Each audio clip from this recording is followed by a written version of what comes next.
ہمیشہ کی طرح ہمارے ساتھ بہت معتبر علماء مفتی خلیل احمد یوسفی صاحب، آپ ان کو جانتے ہیں، گزشتہ کئی پروگرامز میں ہمارے ساتھ ہیں۔ حضرت مفتی صاحب آج کے مضامین، اور ہم سورہ عنکبوت کے کچھ مضامین کا کل مطالعہ کر چکے تھے، اور آج بھی اس کا ایک اہم آیت نمبر 62 اللہ یبسط الرزق لمن یشاء من عبادہ ویقدر لہ، اللہ کشادہ کرتا ہے رزق کو اور تنگ بھی کر دیتا ہے جہاں چاہتا ہے۔ مخلوق کے درمیان رزق برابر نہ ہونے کی حکمتیں جناب۔ بسم اللہ الرحمن الرحیم، الصلاۃ والسلام علیکہ یا سیدی یا رسول اللہ۔ بہت خوبصورت ابتدائیہ تھا اور آپ نے قبلہ کا تعارف کروایا۔ میں بھی اپنی خوش قسمتی سمجھتا ہوں، شروع درسیات سے لے کے آخر تک یہ میرے استاد گرامی ہیں، تو میں اپنے لیے اعزاز سمجھتا ہوں کہ اپنے استاد گرامی کے ساتھ بیٹھ کے گفتگو کا اللہ تعالیٰ نے موقع عطا فرمایا۔ قبلہ خلیل صاحب نے بھی جو جملے میرے بارے میں کہے، میں اس پر بھی ان کا شکر ادا کرتا ہوں۔ ہم بھی اپنے پروگرام جس میں یہ تشریف لاتے ہیں اتنا ہی اپنے آپ کو پھر ہم معتبر سمجھتے ہیں جس میں یہ بیٹھے ہیں۔ ماشاءاللہ۔ قبلہ سب سے پہلی بات تو یہ ہے کہ رزق کا قرآن مجید میں مفہوم بڑا وسیع ہے۔ رزق صرف روٹی اور پانی کا نام نہیں ہے، بلکہ مال، اولاد، بیویاں، کاروبار، زمینیں، کھیت کھلیان، یہ سب رزق میں آتا ہے۔ عزت، منصب، جی بالکل۔ اللہ تبارک و تعالیٰ جس کے لیے چاہتا ہے رزق میں اضافہ فرما دیتا ہے، اور جس کے لیے چاہتا ہے رزق میں کمی کر دیتا ہے۔ یہ جو درجات کی اونچائی ہے، اللہ تعالیٰ جل جلالہ اس کے بارے میں سورہ شورا کی آیت نمبر 27 میں فرماتا ہے کہ اگر یہ لوگوں کے درمیان میں فرق نہ ہوتا اور سب کے درمیان ایک ہی جیسا رزق ہوتا اور سب برابر ہوتے، لبغوا فی الارض، تو زمین میں بغاوت ہو جاتی۔ زمین کے نظام کو صحیح چلانے کے لیے کچھ امیر، کچھ غریب، کسی کو قلت، کسی کو کثرت عطا فرمائی۔ حضور صلی اللہ تعالیٰ علیہ وسلم خود ذاتی طور پر ساری کائنات کے مالک ہیں، لیکن اس کے باوجود دونوں زندگیوں کے حصے آپ نے گزارے تاکہ اگر کسی کے پاس مال کی قلت ہو تو وہ 2-2 3 دن بھوکا رہے تو اس کا بھوکا رہنا بھی میری سنت بن جائے، اگر وہ کھانا کھائے تو اس کا کھانا کھانا بھی میری سنت بن جائے۔ پھر اپنی ازواج کے ساتھ بھی ایسا ماحول گزارا کہ بسا اوقات سیدہ عائشہ صدیقہ رضی اللہ تعالیٰ عنہ فرماتی تھی کہ کھانا نہیں ہوتا تھا، بسا اوقات وافر بھی ہوتا تھا۔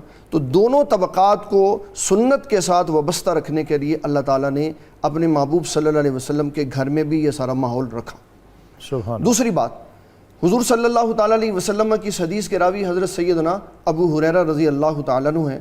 آپ فرماتے ہیں نبی صلی اللہ تعالیٰ علیہ وسلم نے فرمایا اللہ تعالیٰ نے بعض مومنوں کو اس درجے میں رکھا ہے کہ ان کو رزق وافر دیا، اگر ان کے رزق میں کمی کرے تو ان کے ایمان سے ہٹ جانے کا خطرہ ہے، اور بعضوں کو اللہ تعالیٰ نے رزق کم دیا اس لیے کہ اگر ان کو رزق کثیر عطا فرمائے گا تو ان کے فتنہ و فساد میں مبتلا ہو جانے کا خدشہ۔ تو جس کو اللہ تعالیٰ نے جتنا بھی رزق عطا فرمایا اس کے ایمان کی صورتحال کے لیے وہ بہترین تھا۔ سبحان اللہ۔ حضرت انس رضی اللہ تعالیٰ عنہ کی حدیث ہے، صاحب مشکات نے اس کو حضرت ابو ہریرہ ہی کے حوالے سے لکھا ہے۔ نبی صلی اللہ تعالیٰ علیہ وسلم نے فرمایا کون ہے جو مجھ سے کچھ باتیں سیکھے پھر آگے سکھائے؟ تو حضرت ابو ہریرہ رضی اللہ تعالیٰ عنہ عرض کرتے ہیں حضور میں تیار ہوں۔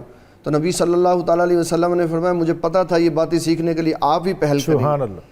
اس میں حضور پاک صلی اللہ علیہ وسلم نے 5 باتوں کی طرف اشارہ فرمایا اللہ کی حرام کی ہوئی چیزوں سے بچو، سب سے بڑے عبادت گزار ہو جاؤ۔ سبحان اللہ۔ معنی یہ ہے کہ ساری رات عبادت کرنے سے عبادت گزار نہیں ہے، بلکہ حرام کو چھوڑ دینے سے آپ عبادت گزار۔ اور سب سے بڑا امتحان بھی یہی ہے جی بالکل، کہ آدمی کی دسترس میں ہو اور پھر خود کو محفوظ رکھے۔ ہمارے استاد گرامی اس میں ایک جملہ ارشاد فرمایا کرتے تھے کہ یہ نہیں کہنا چاہیے کہ یا اللہ مجھے گناہ سے بچا، کہنا چاہیے یا اللہ مجھے گناہوں کے مواقع سے بچا۔ اللہ، کہ جب انسان کو مواقع ملتے ہیں وہاں بچنا اصل میں کمال اور تقوی کی بات ہوتی۔ پھر دوسرے نمبر پر نبی صلی اللہ تعالیٰ علیہ وسلم نے فرمایا اللہ کی تقسیم پہ راضی ہو جاؤ، سب سے بڑے غنی ہو جاؤ۔ سبحان اللہ۔ ہمارا سب سے بڑا المیہ آج یہی ہے کہ ہمیں زیادہ کی بھوک لگ گئی۔ خوش نصیب وہ ہے جو اپنے نصیب پہ خوش ہے۔ بالکل ایسے، سبحان اللہ۔ ہمیں زیادہ کی بھوک ہے، حریص ہو گئے ہم مال کے لیے، یہ بھی مل جائے وہ بھی مل جائے۔ لیکن آقا کریم صلی اللہ تعالیٰ علیہ وسلم اس کی مثال دے کے فرماتے جب کسی کو مال کی لالچ پیدا ہو جاتی ہے تو سوائے موت کے کوئی شے اس کو ختم نہیں کر سکتی۔ اللہ تعالیٰ اس کو جتنا بھی عطا فرما دے وہ ختم نہیں ہوتا۔ مال کی کمی یہ بھی آزمائش ہے اور مال کی کثرت یہ بھی آزمائش ہے۔ کمی مفلسی کی طرف لے جاتی ہے، مفلسی کفر کا دوسرا نام ہے، اور مال کی کثرت یہ بغاوت کی طرف لے جاتی ہے۔ انسان باغی بھی ہو تو بھی تباہی ہے، انسان مفلسی کی وجہ سے کفر پہ چلا جائے تو یہ بھی بغاوت۔ لہٰذا اس کو یہ سمجھنا چاہیے کہ اللہ تعالیٰ مال دے تب بھی میانہ روی میں زندگی گزارے، جب کبھی قلت آ جائے تب بھی اللہ تبارک و تعالیٰ جل جلالہ کی حمد اس کا شکر کر کے زندگی گزارے، تاکہ تابع دار بندوں میں اللہ تعالیٰ اس کا شمار یعنی فرمائے۔ اسی کی تقسیم ہے، اس کی تقسیم پہ راضی ہونا جی چاہیے۔